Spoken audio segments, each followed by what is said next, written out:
తెలుగుదేశం పార్టీకి బానిసత్వం చేసేటువంటి ఫేక్ ఫ్యాక్టరీలో పనిచేసేటువంటి థింక్ ఆంధ్ర అనేటువంటి ఒక సోషల్ మీడియా పేజ్ ఏ రకంగా జగన్మోహన్ రెడ్డి గారి మీద విష ప్రచారం చేస్తుందో ఈ వీడియో ఒకసారి చూడండి, మీకే అర్థమవుతుంది. ఇవాళ నర్సయ్య ఒక ఇంటర్వ్యూ ఇచ్చారు. ఎంతో సౌమ్యుడు, వివాదరహితుడైన నర్సయ్య ఇప్పటి వరకు ఏ ఒక్క పార్టీని కానీ ఏ ఒక్క రాజకీయ నాయకుడిని కానీ నేరుగా విమర్శించలేదు. కానీ మొట్టమొదటిసారిగా ఆయన నోరు తెరిచి జగన్ ఒక మూర్ఖుడు అని తన తండ్రి నుంచి ఏమీ నేర్చుకోలేదని, దరిద్రంగా పరిపాలించడంతో పాటు అన్ని దరిద్రపు పనులే చేశాడని వ్యాఖ్యానించారు. అటువంటి వ్యక్తికి మళ్ళీ ఎవరు ఓటేరని, అతను రాజకీయాలకు పనికిరాడని గుమ్మడి నర్సయ్య తేల్చేశారు. ఒక నిజాయితీపరుడు, మన రాష్ట్రానికి సంబంధం లేనటువంటి వ్యక్తి, రాజకీయాలకు దూరంగా ఉంటున్న నర్సయ్య కూడా జగన్ను విమర్శించడాన్ని చూస్తుంటే ఈ భూమి మీద జగన్ను తిట్టని ప్రాణి అనేది ఉండదేమో అని అన్నట్లుగా అనిపిస్తోంది. చూశారుగా ఈ వీడియోలో జగన్మోహన్ రెడ్డి గారిని సామాన్యంగా 5 సార్లు గెలిచినటువంటి ఒక సామాన్య ఎమ్మెల్యే జగన్ ఒక వేస్ట్, జగన్మోహన్ రెడ్డికి ఎవరు ఓట్లు వేరు, దరిద్రుడు అంటూ సంబోధిస్తూ ఒక వీడియోని తయారు చేసి ప్రజల్లోకి వదిలినటువంటి పరిస్థితి.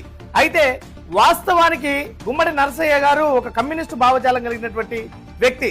ఆయన దేశంలో ఏ నాయకుడిని కూడా మెచ్చుకున్నటువంటి దాఖలాలే లేవు. ఉదాహరణకి గుమ్మడి నరసయ్య గారు వాస్తవానికి ఏం మాట్లాడారో ఈ వీడియో ఒకసారి చూడండి. చంద్రబాబు నాయుడు ఆయన పరిపాలన నాడు ఆయన దరిద్రుడే. ప్రధానమంత్రి మోడీ దేశాన్ని ముంచటంలో, దేశాన్ని అమ్ముకోవటంలో ఆయన గొప్ప.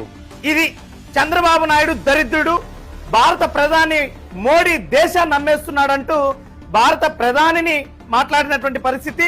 అదే విధంగా చంద్రబాబు నాయుడు గారిని ఉద్దేశిస్తూ చంద్రబాబు నాయుడు దరిద్రుడు అని మాట్లాడినటువంటి పరిస్థితి. మరి ఈ తెలుగుదేశం పార్టీకి చెందినటువంటి ఈ థింక్ ఆంధ్ర అనేటువంటి పేజ్ కావాలనే జగన్మోహన్ రెడ్డి గారి మీద పని కట్టుకొని విష ప్రచారానికి పూనుకుంటుంది. దీని ద్వారా ఈ థింక్ ఆంధ్ర పేజ్ ఏ రకంగా విష ప్రచారం చేస్తుందో స్పష్టంగా ప్రజలందరూ కూడా అర్థం చేసుకోవాల్సినటువంటి పరిస్థితి. భవిష్యత్తులో ఇలాంటి విష ప్రచారాలు ఇంకా ఎక్కువ చేసేటువంటి అవకాశం ఉంది.